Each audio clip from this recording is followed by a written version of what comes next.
화제의 키워드로 살펴보는 픽뉴스 시간입니다. 오늘은 박자은 기자와 함께하겠습니다. 어서 오십시오. 첫 번째 키워드 뭡니까? 네, 첫 번째 키워드 삼국시대 사람 키 180cm입니다. 180cm면 지금도 사실 장신 아닙니까? 그런데 네. 삼국시대 몇백 년 전에 저랬다고요? 네, 무려 1500년 전 상황인데요. 이 1500년 전 것으로 추정되는 덧널 무덤에서 발견된 사람 뼈가 180cm에 달한 겁니다. 신라시대 남성의 당시 평균 키가 165cm 정도였다고 하니까 180cm는 그때도 굉장히 컸던 거죠. 그런데 지금 사진을 보니까 무엇보다 보존이 엄청 잘 돼 있어요. 비결이 있을까요? 네, 보존이 정말 완벽한 상태로 되어 있었는데요. 그 비결은 바로 물이었습니다. 발견지대가 원래도 신라시대 유적이 많이 나오는 경주 월성 왕궁지 근처인데 땅에 원체 물이 많고 잘 올라와서 뻘층이 형성됐다고 합니다. 1500년 동안 나무 무덤의 흔적은 사라져도 뼈는 보존이 된 거죠. 네. 또 발견지 길 건너편에서도 7, 8년 전에 신라시대 여성의 안면뼈가 발견되기도 했다고 합니다. 그래도 좀 시간이 오래 지났으니까 좀 변형이 이루어진 데는 없었습니까? 네, 말씀하신 대로 변형이 있었는데요. 직접 수습한 전문가 말을 들어보면 뼈 디스크가 온 사람인 것처럼 뼈가 구부러져 있었다고 합니다.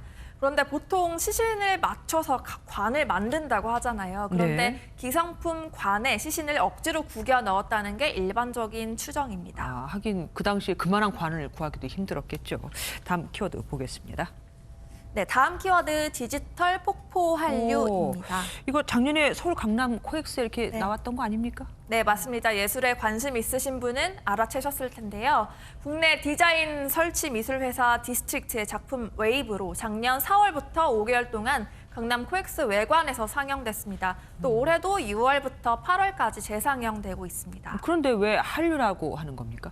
네, 이제는 뉴욕 타임스 스퀘어에서 관람하실 수 있기 때문인데요.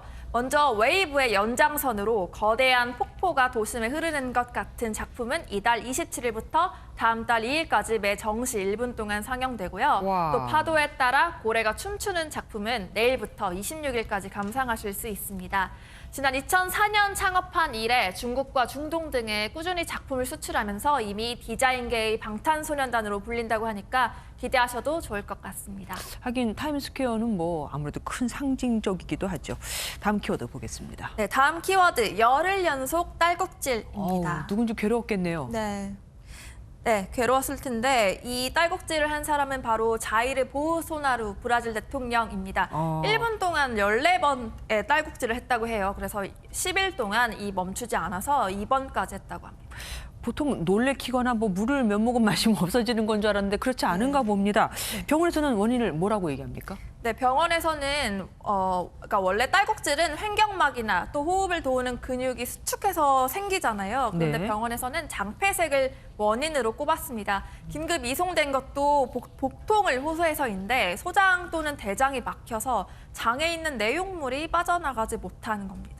그래서 딸꾹질이 생길 네. 수도 있군요. 브라질 여론은 어떻습니까? 네, 원래 브라질 여론은 대통령에 대해서 좋지 않았습니다. 또 브라질에서 코로나19 하루 확진자가 10만 명이 넘는 등 상황이 꽤 안 좋아서 네. 안일하게 또 대응을 해가지고 본인도 지난해 감염됐어요. 그래서 네. 이미 탄핵 촉구도 상당합니다. 예, 그래도 뭐 어쨌든 아픈 건 안 좋으니까 빨리 회복됐으면 네. 좋겠습니다. 마지막 키워드 보겠습니다. 네, 마지막 키워드는 그날을 어찌 잊으랴입니다. 6.25 얘기는 아닐 거고 어떤 얘기입니까?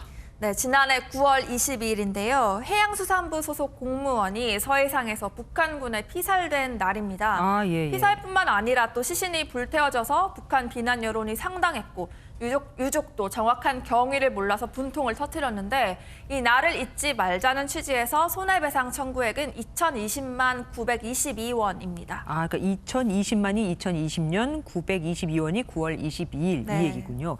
어쨌든 뭐 정말 잊지는 않겠네요. 금액하면서. 네, 그런데 유족 측이 해경청장 등 간부를 상대로 오늘 손해배상 청구 소송을 냈습니다. 인권 침해가 이유인데요. 들어보시겠습니다. 해경이 도박을 해서 많은 빚을 지고 정신적 공황 상태가 와서 월북을 했다라는 수사 결과를 네, 지난주 국가인권위원회가 해경의 수사 발표 자체가 고인의 인권을 침해했다고 내린 결론에 의한 건데 네. 유족 측은 해경의 사과 한마디도 듣지 못했다고 합니다. 해경이 만약 사과를 한다면 소를 취하하겠다고도 밝혔습니다. 예, 승소하면 뭐 그 금액은 천안함 피격 사건 유족들에게 지급을 하겠다고 얘기하는 거를 들었습니다.